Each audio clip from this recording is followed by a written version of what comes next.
Hello दोस्तों, मेरे YouTube channel पर आपका स्वागत है। तो चलिए कहानी शुरू करते हैं। और कहानी अच्छी लगे तो प्लीज़ चैनल को लाइक सब्सक्राइब शेयर जरूर करिएगा। Global hospital. कशिश ऑपरेशन थिएटर के बाहर में खड़ा चक्कर काट रहा था जब उसकी नज़र वहां पर आ रहे मृत्युंजय पर गई। मृत्युंजय को इतना रेडी देखकर कशिश कंफ्यूज होकर बोला, तू यहाँ शादी अटेंड करने आया है? जिसे सुन मृत्युंजय अपने दांत पीसते हुए बोला, मेरे घर में फंक्शन था जहाँ पर मैं रेडी हुआ था। मेरा कैसे है ये बता। कशिश मृत्युंजय के सख्त आवाज़ पर ऑपरेशन थिएटर की तरफ इशारा कर देता है तो मृत्युंजय वहीं पर चुपचाप बैठ जाता है। तभी वहाँ पर बाकी फैमिली भी आ जाती है। अंदर से मीरा का लगातार कराहने की आवाज़ सुनाई दे रही थी और बाहर कशिश की हालत खराब होती जा रही थी। विप्लो आवाज़ को सुनते हुए रचना की तरफ देख कर बोला, मॉम मुझे बच्चे नहीं चाहिए। विप्लो ने ऐसा इसलिए कहा था क्योंकि महक के डिलीवरी के वक्त वहाँ नहीं था और वैशाली के डिलीवरी के वक्त भी वो वहाँ मौजूद नहीं था और मीरा के कराहने की आवाज़ को सुनकर वो डर गया था। वहीं रचना विप्लो की बात सुनकर उसे घूरते हुए बोली, बेटा जब तुम पैदा हुए थे ना, मैंने भी इतना ही दर्द सहा था, इसलिए अपना रोना धोना बंद करो। जिसे सुनकर विप्लो उसकी तरफ देखते हुए बोला, तो आपको किसने कहा था मुझे लेने के लिए? पीताम्बर विप्लो के सिर पर मारते हुए, अपना मुंह बंद करोगे? विप्लो अपने सिर को सहलाते हुए मुंह बनाकर चुपचाप खड़ा हो जाता है और जब थोड़ा सा सब कुछ शांत होता है तो एक बच्चे की रोने की आवाज़ सुनाई देती है। बच्चे की रोने की आवाज़ सुनकर विप्लो उछलते हुए रचना को गले लगा कर बोला, मॉम कॉन्ग्रेचुलेसन टू मी, मैं मामू बन गया और आप छोटी नानी बन गए। रचना उसके पीठ को थपथपाते हुए बोली, हाँ हाँ ठीक है, अब चुपचाप खड़े रहो। विप्लो मामा बनने की खुशी में इतना एक्साइटेड हो गया था कि उसके पैर जमीन पर नहीं रख रहे थे और वो वहीं पर कूदने लगता है। विप्लो के एक्साइटमेंट को देखते हुए कशिश मुंह बनाकर मृत्युंजय की तरफ देखकर धीरे से बोला, ऐसी हरकतें तो मैं नहीं कर रहा। ये क्यों कर रहा है? मृत्युंजय नज़र उठाकर कशिश को घूरते हुए बोला, क्योंकि उसे तुझसे ज़्यादा खुशी हो रही है कि वो मामा बन गया। हमारी इकलौती बहन है, इसलिए चुप रह। हाँ तो बीवी भी तो मेरी इकलौती है ना, और औलाद भी इकलौता ही है, कशिश ने धीरे से कहा। जिसे सुनकर मृत्युंजय कुछ कहता उससे पहले ही ऑपरेशन थिएटर से डॉक्टर बाहर आ जाती है। डॉक्टर को देखकर सारे फैमिली के लोग उन्हें घेर लेते हैं। सबसे पहले मृत्युंजय डॉक्टर की तरफ देखते हुए कहता है, doctor is my sister okay? Doctor Mrityunjay की बात पर अपना सिर हिलाते हुए बोले, yes Mr Sarang, Mrs Mittal is absolutely fine और उन्होंने एक हेल्दी बेबी गर्ल को बॉर्न किया है। कशिश डॉक्टर की बात पर खुश होते हुए बोला, क्या मैं उससे मिल सकता हूँ? डॉक्टर कशिश की बात सुन अपना सिर हिलाते हुए बोली, जी आप उनसे मिल सकते हैं, उन्हें हम नॉर्मल वार्ड में शिफ्ट कर रहे हैं। जिसे सुनकर कशिश अपना सिर हिलाते हुए बोला, थैंक यू डॉक्टर। कशिश की बात पर डॉक्टर मुस्कुराते हुए वहां से चली जाती है। डॉक्टर के जाने के बाद कशिश मृत्युंजय की तरफ देखते हुए खुश होकर बोला, मृत्युंजय तुमने सुना मेरी बेटी हुई है? मृत्युंजय अपना सिर हिलाते हुए बोला, मैंने सुना तुम्हारी बेटी हुई है, कॉन्ग्रेचुलेशन। मृत्युंजय की बात पर कशिश मुस्कुराते हुए बोला, थैंक यू। मीरा को ऑपरेशन थिएटर के दूसरे दरवाजे से ही नॉर्मल वार्ड की तरफ शिफ्ट कर दिया जाता है और बेबी भी मीरा के साथ ही थी, इसलिए सभी लोग नॉर्मल वार्ड की तरफ चले जाते हैं। सभी लोग वार्ड के अंदर चले जाते हैं तभी मृत्युंजय का फ़ोन बजने लगता है। मृत्युंजय देखता है उसे महक कॉल कर रहे थे। मृत्युंजय महक को कॉल को देखकर मुंह बनाते हुए बोला, अब मुझे क्यों कॉल कर रही है? कुछ काम होगा तो। इतना सोचते हुए मृत्युंजय कॉल अटेंड कर रूड आवाज़ में बोला, हेलो। दूसरी तरफ से महक मृत्युंजय के आवाज़ में गुस्से को महसूस करके बोली, मीरा ठीक तो है ना? जिसे सुनकर मृत्युंजय बोला, हो वो ठीक है, उसकी बेटी हुई है। महक मृत्युंजय की बात सुनकर बोली, आप कशिश भाई से बात करके मीरा को सारंग विला ले आइए, यहाँ पर उनकी अच्छे से देखभाल हो पाएगी। महक की बात पर मृत्युंजय कुछ पल शांत रहकर बोला, ठीक है, और कुछ बात करनी है? महक मृत्युंजय को गुस्से भरी आवाज़ पर कुछ पल चुप रहकर बोली, वर्षा वापस आ गई है, आप लोग भी जल्दी से आ जाइए, मैं आपका इंतज़ार कर रही हूँ। इतना कहकर महक कॉल कट कर देती है। मृत्युंजय कॉल कट होने के बाद फ़ोन को घूरते हुए बोला, मेरा क्यों इंतज़ार कर रही है? फिर से डेमो क्रिएट करने के लिए? मैं नहीं आऊँगा। इतना कहते हुए मृत्युंजय मुंह बनाकर वार्ड के अंदर चला जाता है। मृत्युंजय वार्ड के अंदर पहुँचता है जहाँ कराडले में एक बहुत ही क्यूट सी बच्ची अपने हाथों के मुट्ठी बनाए आंखें बंद करके सो रही थी। उसके सिर पर थोड़ी हल्के बाल थे और उसके गाल न्यू बॉर्न बेबी होने के कारण बिल्कुल लाल थे। मृत्युंजय अपना हाथ धीरे से आगे बढ़ाकर उसकी मुट्ठी को पकड़ लेता है तो वो बच्चे नींद में उंगली को खोल देती है और अपनी बड़ी बड़ी आंखें खोलकर मृत्युंजय की तरफ देखने लगती। उसकी आंखें बिल्कुल डार्क ब्लैक थी। मृत्युंजय उसकी आंखें खोलने पर उसकी उंगली को पकड़कर बोला, आपका इस दुनिया में स्वागत है नन्ही परी। बिप्लो अपना फ़ोन निकालकर बच्ची की तस्वीर खींचते हुए बोला, मैं इसे अभी ग्रुप में भेजता हूँ। बिप्लो के मोबाइल के फ्लैश लाइट के कारण बच्ची अपनी एक आंख बंद कर लेती है और बिप्लो की तरफ देखने के बाद रोने लगती है। बच्ची को रोता हुआ देखकर बिप्लो छोटा सा मुंह बनाकर बोला, मैं तो क्यूट हूँ लेकिन ये मुझे देखकर रो क्यों रही है। तभी वहाँ पर अमृत भी आ जाता है और बच्ची के पास आकर अपने गले में पहने सोने का चैन निकाल उसे पहनाते हुए कहता है, ये आपके सेकेंड बड़े मामा की तरफ से। बच्ची ने अभी भी मृत्युंजय के उंगली को कसकर पकड़ रखा था, जिस पर मृत्युंजय दूसरे हाथ के सहारे से उसकी उंगली को अपने हाथ से छुड़ा कशिश की तरफ देखते हुए बोला, मीरा जब तक ठीक नहीं हो जाती हमारे साथ सारंग विला में रहेगी।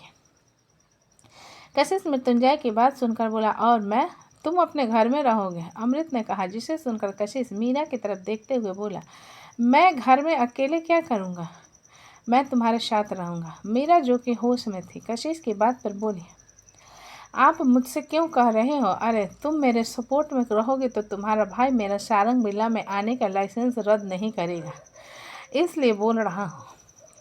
कशिश ने जवाब दिया। निर्जला बच्ची को अपनी गोद में उठा कशिश की तरफ देख मुस्कुराते हुए बोली, तुम जब चाहे तब सारंग विला आ सकते हो, चाहे तो वो वहीं रह सकते हो, किसी की परमिशन लेने की ज़रूरत नहीं है। निर्जला की बात पर कशिश जल्दी से अपना सिर हिला देता है और मृत्युंजय वार्ड से बाहर चला जाता है। अमृत उसे जाता हुआ देख उसके पीछे चला आता है और उसके कंधे पर हाथ रखते हुए कहता है, क्या हुआ। मृत्युंजय अमृत की तरफ देखते हुए बोला, हो ना हो, जहर मेरे बेटे को दिया गया था, लेकिन किसने दिया था। किचन के सीसीटीवी फुटेज का वायर कट है, जिसे देखकर लग रहा है कि चूहे ने कुतरा, इसलिए पता नहीं चला किसने किया। अमृत ने जवाब दिया, जिसे सुनकर मृत्युंजय उसे देखते हुए बोला, लेकिन वर्षा को शक हुआ क्यों। अब इसका जवाब हमें वर्षा ही दे सकते हैं। अमृत ने कहा, जिस पर मृत्युंजय अपना सिर हिलाते हुए बोला, वर्षा के हाथ ठीक है, वो वापस घर आ चुकी है। मैं घर जा रहा हूँ, कल सुबह मीरा को डिस्चार्ज मिल जाएगा। मृत्युंजय की बात सुन अमृत अपना सिर हिलाते हुए बोला, ठीक है, तुम घर के लिए निकलो, मुझे इस रास्ते से वैशाली के लिए कुछ खाने को लेना है। जिसे सुनकर मृत्युंजय अमृत को देखते हुए बोला, एक बात बताओ, क्या तुम्हारे पास कशिश की फैमिली का डिटेल है।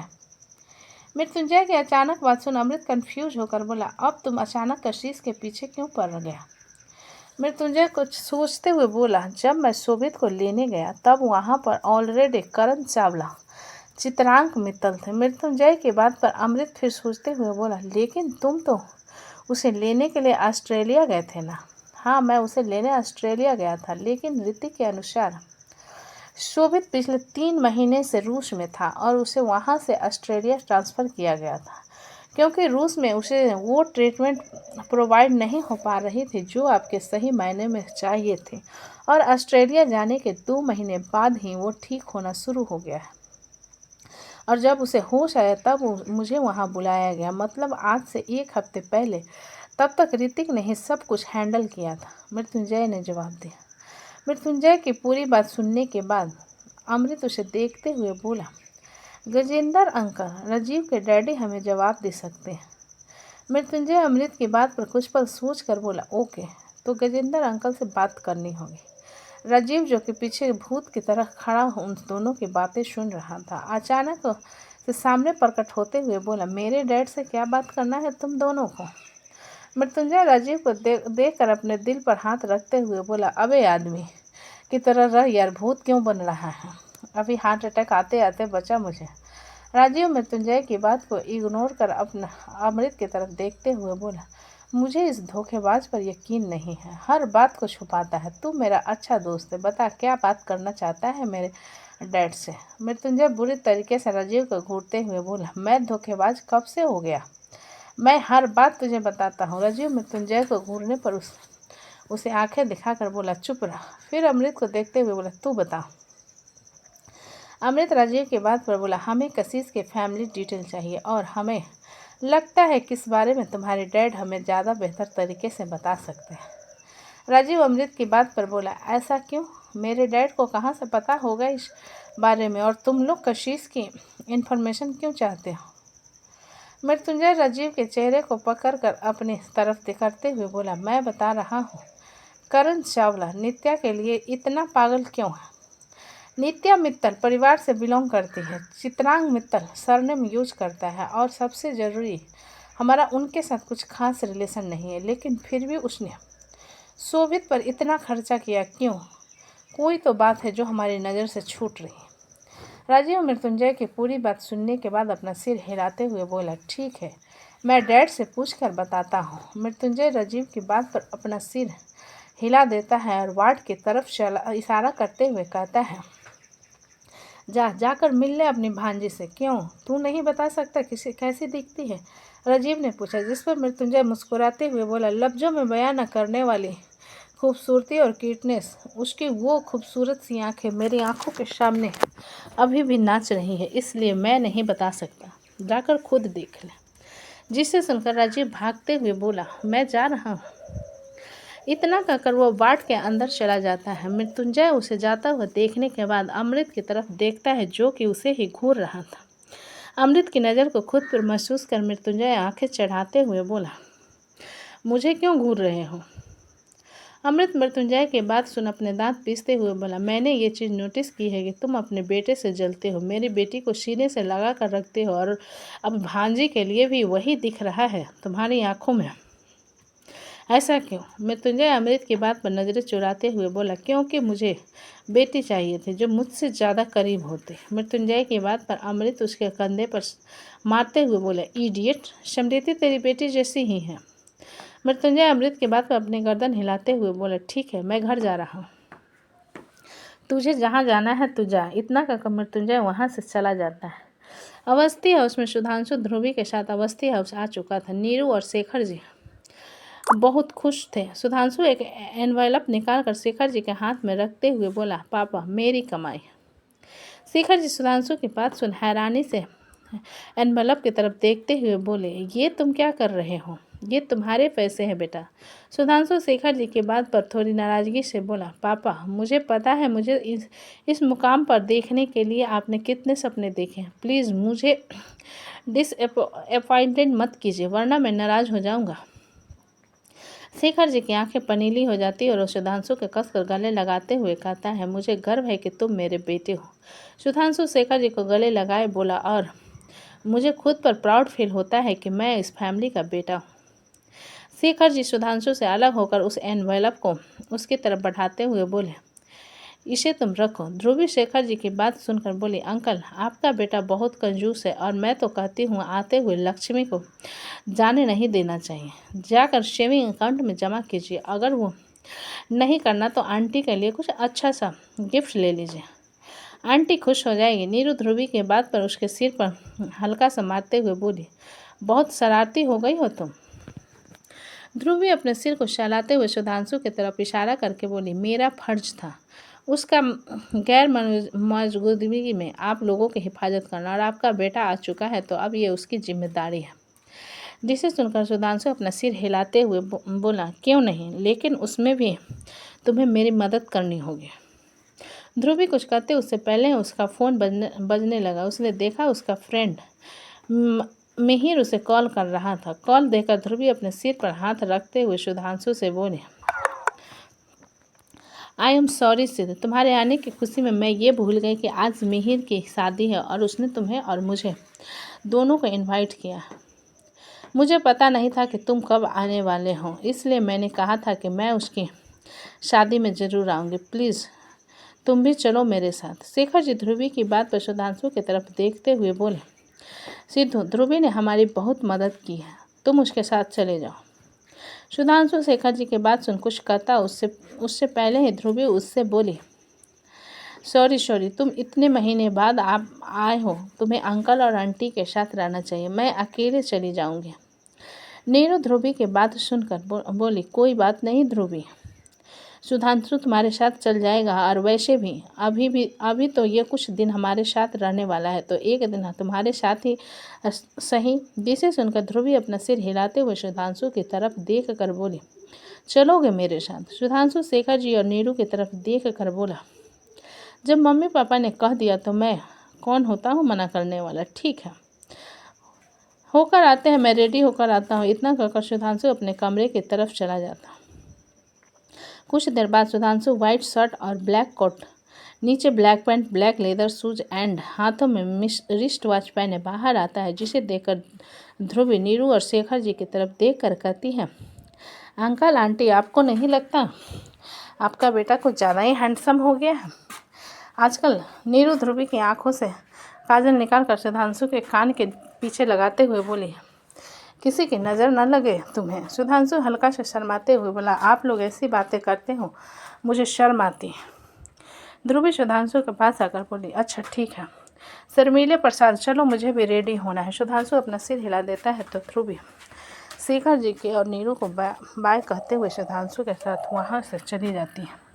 तो दोस्तों, कहानी कैसी लगी मुझे कमेंट में लिखें। अच्छी लगी तो प्लीज़ चैनल को लाइक करें, सब्सक्राइब और ज़्यादा से ज़्यादा शेयर करें। कहानी को पूरा सुनने के लिए धन्यवाद।